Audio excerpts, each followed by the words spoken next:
Hello, we're back. End of second week of the legislative session. Hopefully you enjoyed and were able to watch the video, short little video at the end of the first week, and we'll be doing one of these every week. So this is the major things that have happened this week. We passed our base budgets. So in Utah, as opposed to the federal government, we pass a base budget at the beginning of the session that funds government for the next fiscal year. The reason we do that is so we don't get into government shutdown fights with the governor like we see at the federal level.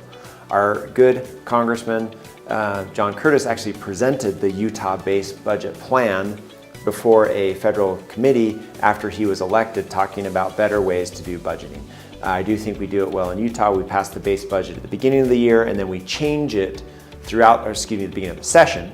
Then we change it throughout the session to arrive at a finalized budget. But regardless, if everything breaks down and we're not communicating well between the houses or with the governor, we already have a base budget approved and government is funded for another year.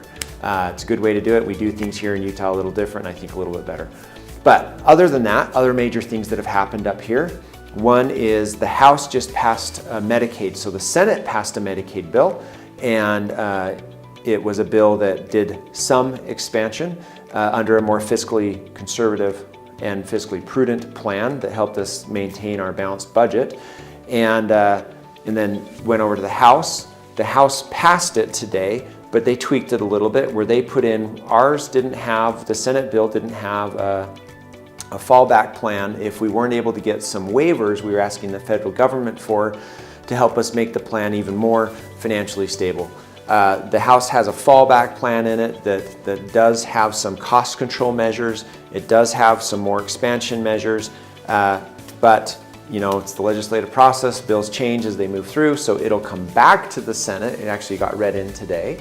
We will vote on it on Monday, and then Proposition 3 or Medicaid expansion reform, I guess, will have been passed out of the legislature. Still requires the governor's signature, but optimistic that he will sign the plan that we put in place. I've been right in the middle of that negotiation the whole time. Part of what's been fun about being elected as the majority whip in leadership is I've been right in the middle of a lot of these big issues every meeting, and it's been neat to see these big issues occurring.